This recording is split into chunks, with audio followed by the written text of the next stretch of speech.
Okay, I had not planned on doing this, but okay, let's get the light right. There we go.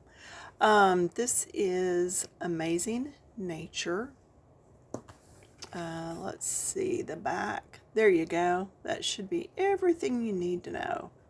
I honestly am not sure where I got this. I believe it's on Amazon.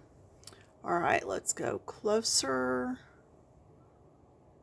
Where's that further? Nope. Oh, there we go. There's the whole picture. So, I am working on these owls. Again, I had not planned on doing this as a teaching video, but then I started in on it and I thought, oh, somebody might enjoy this. So, I am using the Arteza pencils, and again, I find them very creamy. This is color number 36. It is Cocoa. Color number 12. Yes, I have rubbed all the lettering off.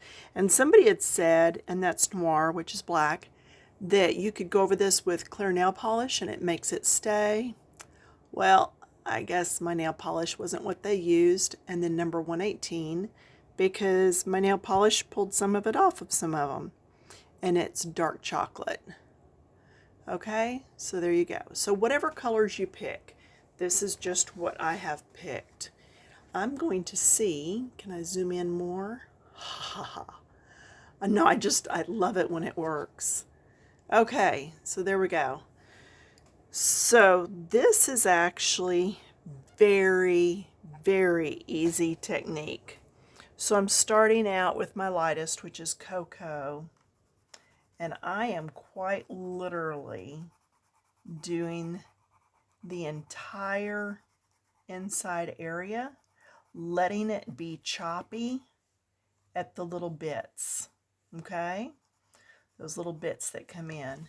Then when I get around here, hopefully my hand's not in your way too much. I'm going to come around. Now you can see I'm not doing circles here.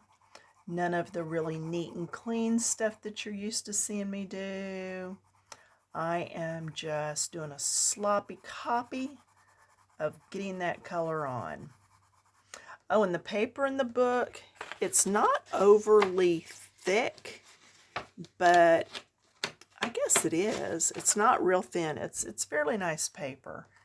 It's not thick like Color Ya's mandala books are, but it's a nice paper. Now I'm coming back in and just getting some more of that color on. Okay, and I will keep working at that more and more and more. I will eventually get it smoothed out.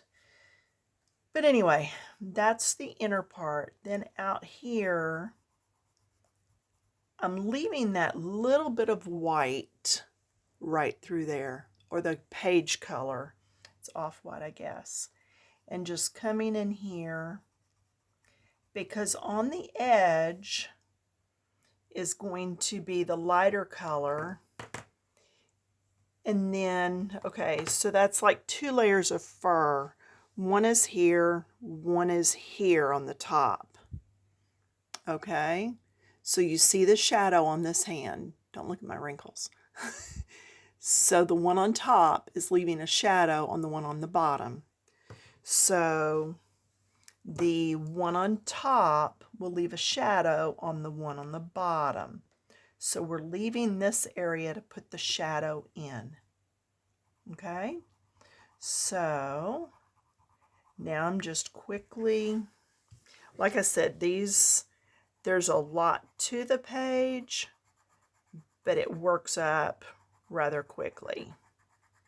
So I'm just leaving that bit all the way around. And I'm not concerned with coming all the way to the edge because, again, that can be darker for the next shadow bit. All right. And then that's all there is to that. Okay, so then I'm going to stop with the cocoa and pick up dark chocolate. Now let's go ahead and talk about that. Since we just talked about that overlap, let's go ahead and get that in there. I'm trying to keep my hand out of the way of the camera. Plus I'm coloring upside down as usual. So you can see this goes right in between. And then this next part here is also dark around the outside of the head. Some of it comes in, okay? And then what I did here was I just kind of did the middle parts and just left that a little sloppy there. There's going to be a lot that's sloppy on this. It will look worse before it looks better. I've said that a few times on coloring, haven't I? Y'all trust me on that yet? It does. Looks worse before it looks better. All right, and then we're going to go in between here because this is that overlap where the shadow is.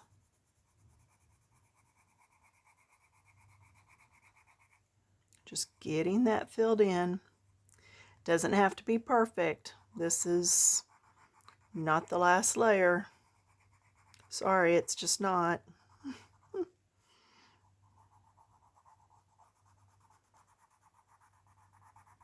All right, so this part overlaps this part.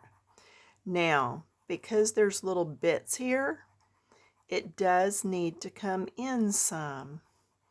That's how we end up with our depth. Okay, just like where your hair overlaps in different areas, you have some lights and some darks.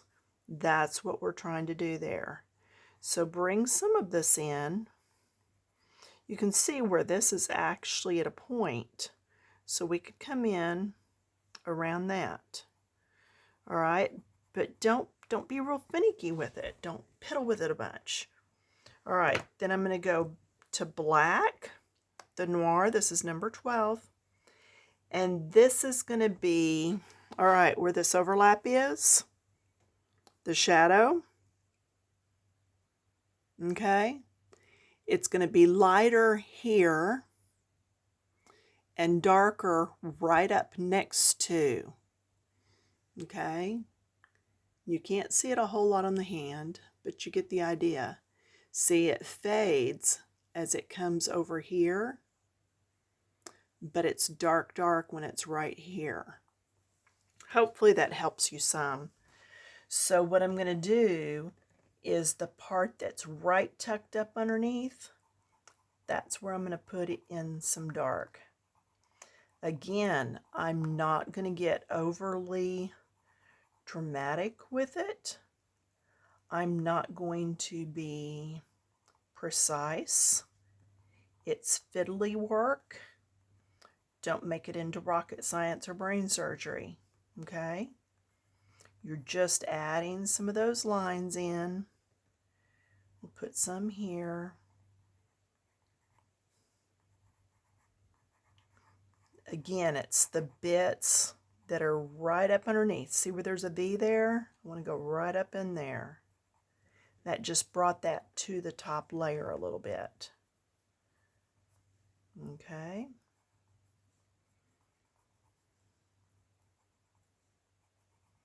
Just going around and getting that in there.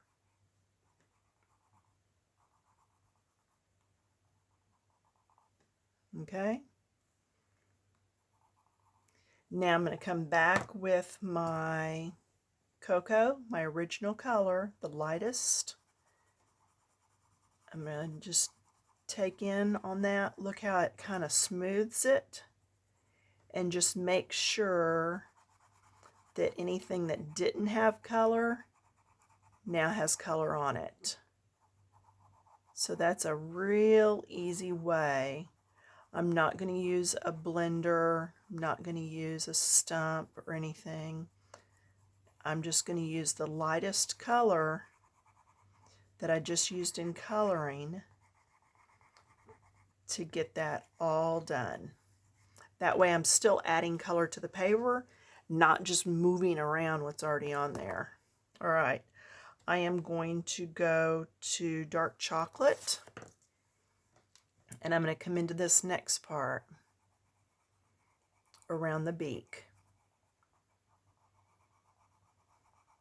Now, can you see this little bitty skinny line? Yeah, you should be able to see that. I'm leaving space for the black pencil to come in next and still be able to get tooth into the paper. If I put too much of the pencil in there, then I beat down the paper and it can't grab that color. Okay? Again, I'm looking at what's under and getting right up next to it. Looking at what's under, getting up next to it. Okay? Let's go with black. Let's finish this. And see, when you look at the whole owl, it looks like it's going to be hard. I mean, there's a lot to it. But if you'll take it down to bite-sized pieces, okay, so just this part, just the outside, just the nose, just the beak, the eyes, just the crease in the forehead. When you start breaking it down, it gets into bite-sized pieces that are just so much easier. And see the difference in just this and this. So adding that little bit, and usually I don't use a lot of black on animals, on their faces, their eyes. I usually go with something dark, but black is harsh. But in this one, I go ahead and use it because I've already been using brown. And I'm afraid gray would just look washed out. Now I'm coming back in with cocoa again and doing my blending, making sure that my entire surface has color. Okay? Now all this still needs to be played with. Because remember, I said we were doing just a sloppy coat over. But now, do you see how that's coated after just going over it a little bit? So I can keep going over that as much as I want. And trust me, I will. But I want to show you how I've done each of the little features. So next then is my dark chocolate. And I'm going to come in here. Now, notice, see, jagged, like wrinkle lines, big wrinkle lines. And then lines coming up because that's what's going on underneath. It's got those lines. And I'm going to come right up here next to the line on the eye. So be kind of careful. Then here I can go jagged again. Okay, just make that come out. Same thing over here. Think of a kid, yeah, I'll have to erase that later. Think of a kid putting eyelashes on something. How they just really overemphasize. They're overly dramatic. Then come in with black, and we're going to do it again.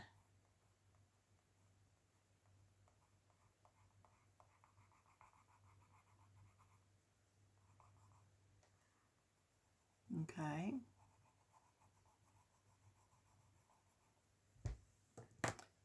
Then I'm going to come back in with my dark chocolate again. That looks a little too spidery for me. Smooth that out just a little. Okay, then I'm going to come in with the cocoa, which is my original color. And just go at blending that out some. Just around the outside part there. Do some blending. And see, by blending now, once again, that gives me a chance to get another coat of color on. Yeah, this is one of the messier pages I've done, but with it being our wise old owl, I don't feel like he needs to be perfectly smooth. Although on the wings and stuff, I do have it pretty smooth, but hey, that's all right. All right, what I did here and here, I'm going to do down the middle. So I'm going to take the dark chocolate,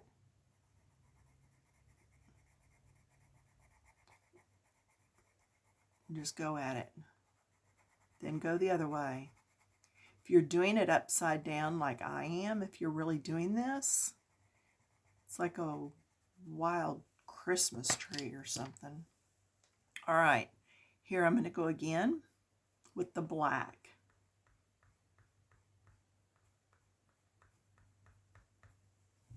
Okay, I'm going to come back in with that dark brown again. Blend that just a little. Have it come up into here. Then I'm going to come in with the cocoa and blend all around that.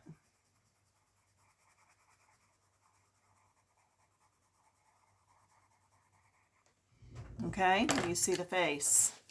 Now, I am going to take you back the other direction, show you the other one. Okay, so I've got both of those. There's what I've done on the wings. So what I did here, just in case you are doing the same page, I took my same 3 colors. The lightest color at the base, then the medium, and then the black or the darkest here. Light, medium, dark. Did that all the way through the whole thing. Okay, and that's really all I've done. Whoops. Same thing over here. Exact same thing. Exact same colors. Now, these little dots are in one of the feathers. So I've gone around them in black, and I think I'm going to come back in with a glitter brown gel pen. And then the page as a whole could end up dark pretty quick, just because these are so dark. So what I want to be sure and do is come along with really bright background colors. But anyway, that's it for now. Let's see. I guess that's really it. So until next time, happy coloring.